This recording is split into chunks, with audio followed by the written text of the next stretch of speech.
10% of all the new cars sold in Iowa come from the Karl Auto Group.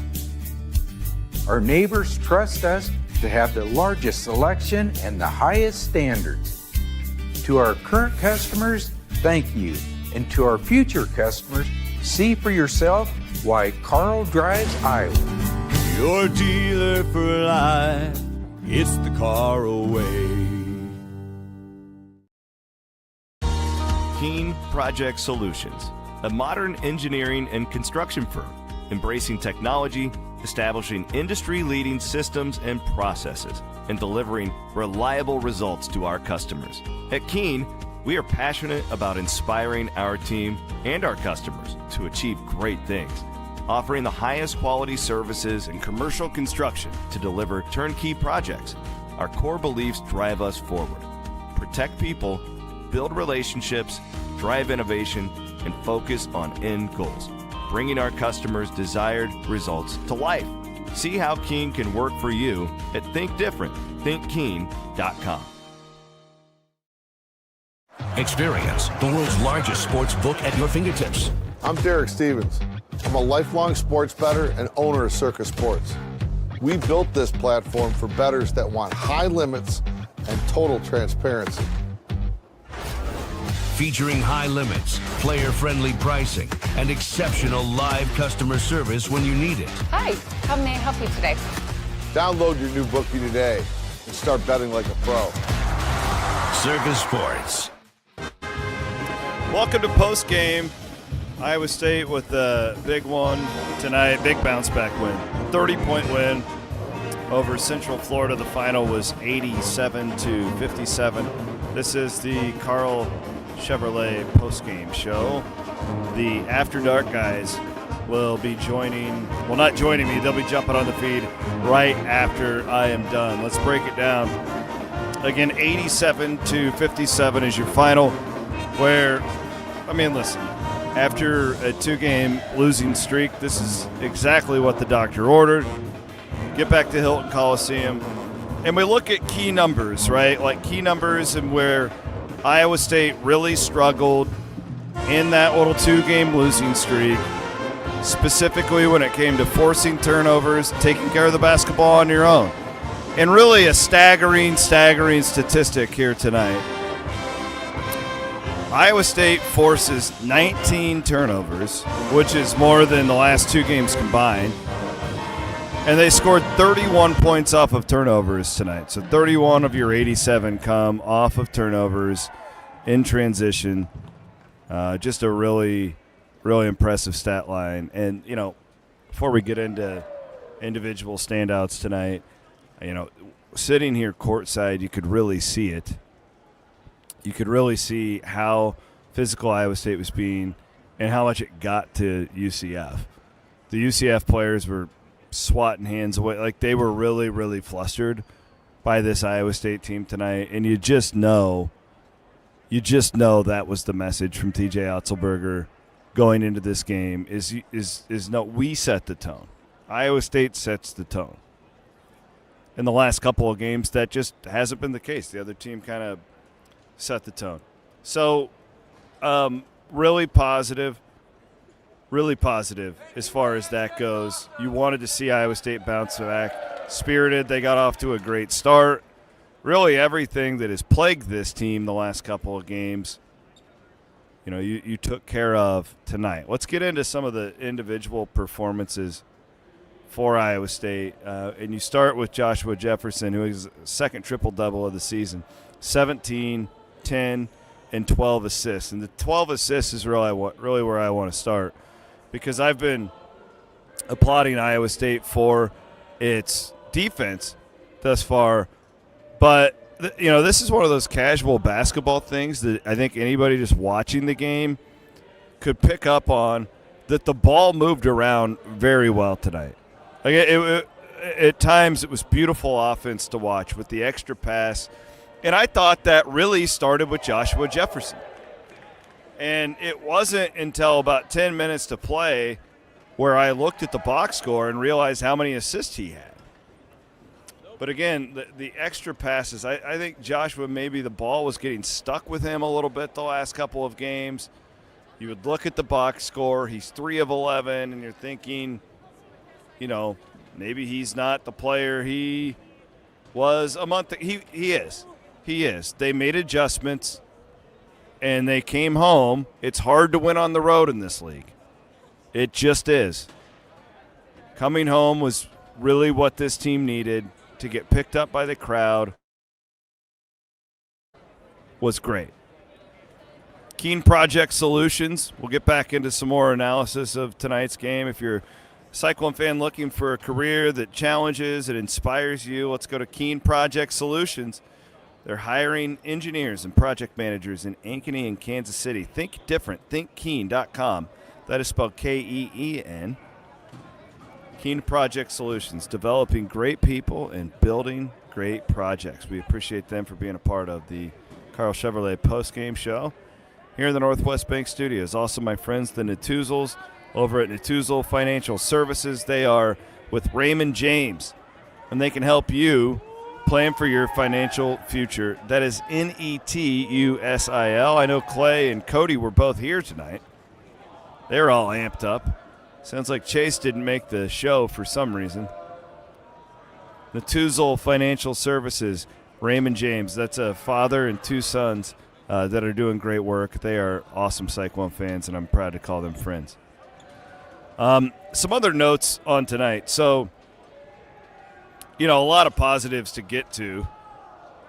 And, I'll just start right now, and I'm going to name Killian Torrey the pest of the game from Preferred Pest Control.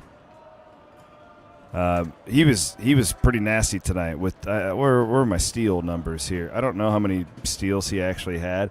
I wish they kept deflections and just batted balls because, man, he would have a lot of them. Just 1 steal. Gosh, there were a lot of steals tonight. Taman had 5. Should Taman Lipsy have been the Preferred Pest Control pest of the game? He was damn good as well. Taman only 5 points tonight. Listen to this. This is one of these old Freddie Hoiberg stat line stuffers. 5 points, 5 rebounds, 6 assists, 5 steals. No, I'm sorry, Killian Torrey. I apologize for teasing you. Taman Lipsy is the Preferred Pest Control pest of the game. Having said all of that, how about Torrey with a bounce-back game? Because he's been a little bit in that freshman rut. We all kind of saw it. I had complete confidence that he would bounce out of it, and he did tonight in a big way. And you could tell from the opening tip that there was a different level of energy with that young man, and he was everywhere. Again, he didn't have all the steals like Taman did tonight, but Killian had a ton of batted balls. He was nasty, and it was good to see him hit 2 threes. He had a 3 early. It was right in front of me in the corner, and you just felt to yourself like, man, that was a big shot because he needed to see the ball go through the hoop. Hasn't lately. Torrey with 12 tonight. He had 5 rebounds to go with it. I thought he was big. We talked about Lipsy. Another aspect of this game that I would like to get into is what TJ Otzelberger did at the 5. So Blake Buchanan has struggled. Tonight, stat line's pretty good. 4 of 6, 6 rebounds. So that's a lot of efficiency, right? 19 minutes. Is this a sign of things to come? Only 19 minutes tonight for Blake Buchanan, and he looked more fresh, didn't he?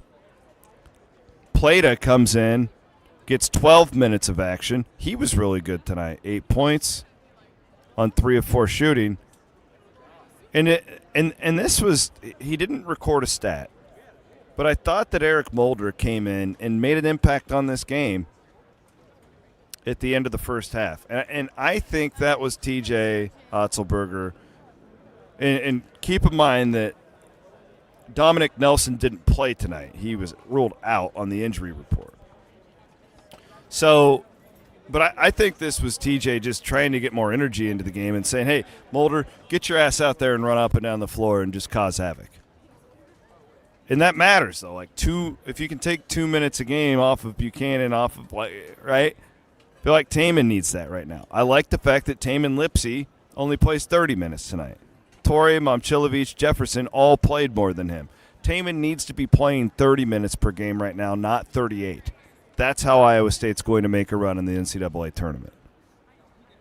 So it all kind of goes together. And, again, when you're up by 30, you have more luxury to do things like that.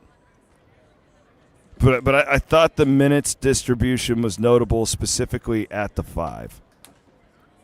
It feels like they're more comfortable with Plata, and I think that can only help Blake Buchanan.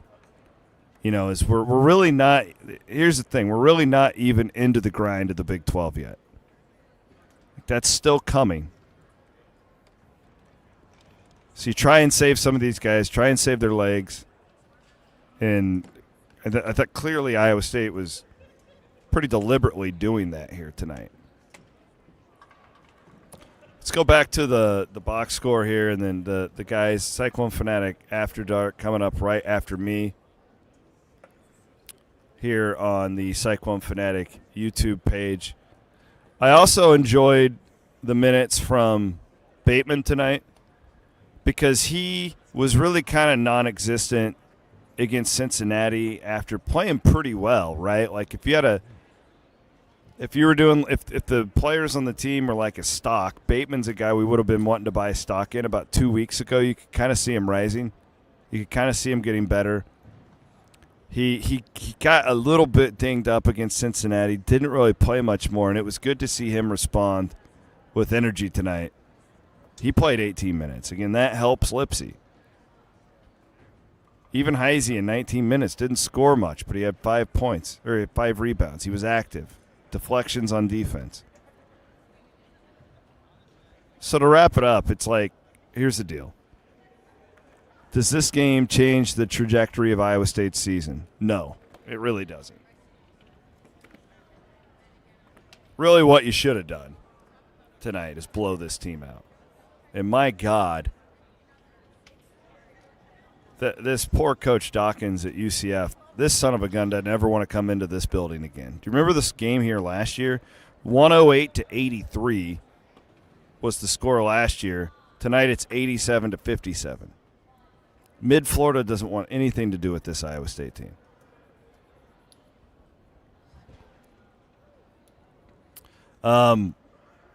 So, yeah, that's the thing. You look up and down the box score tonight, and really anybody who played helped the team win. It's not like, oh, that guy was bad tonight.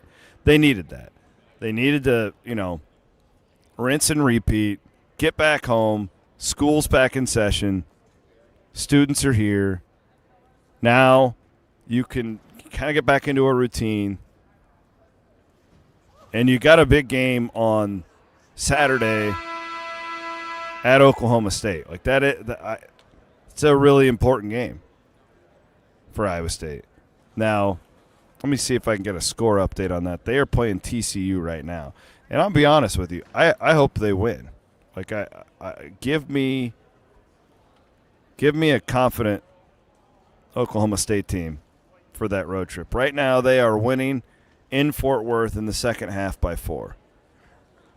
I don't think they're that bad. I saw them play here a couple weeks ago.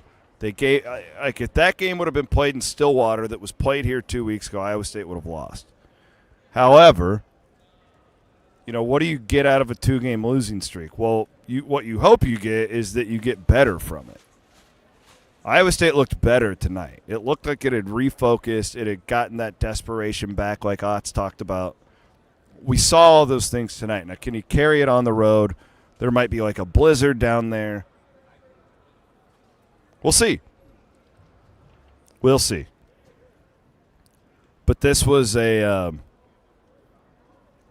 good win. This was just a good bounce back. You didn't want to come in here, even if you win this game by 8 tonight. You probably don't feel great about it. I was talking to Ben Hutchins. You can hear him on the Beat Reporters on Thursdays. It's just they kind of need to smother them, and that's exactly what they did. And credit to the players, when they were up by 25 in the second half, they were playing just like they were at the beginning of this thing. And I would venture to guess that they were challenged to do just that they were really, really, really challenged in the last couple of days to bring that level of intensity back. And it was an impressive showing tonight. against a team, listen, like, I don't know what UCF is. It's still only January 20th. But against a team, resume-wise, that's pretty good. That team Iowa State just beat by 30 beat Kansas. Now, again, that was on the road. Kansas isn't very good on the road. They play tonight at 10 o'clock at Colorado. Let's see what happens there. But the fact is that UCF team beat Kansas. And that Kansas team slobber-knocked the Cyclones just over a week ago. All right, that's what I got for you. Let's go to the After Dark, guys. I think this was a very, very successful evening for Iowa State basketball. There's really hard to nitpick at absolutely anything that we saw. Karl Chevrolet postgame show here in the Northwest Bank Studios. We are going to throw it now to our friends over at After Dark. Have a great night. Later.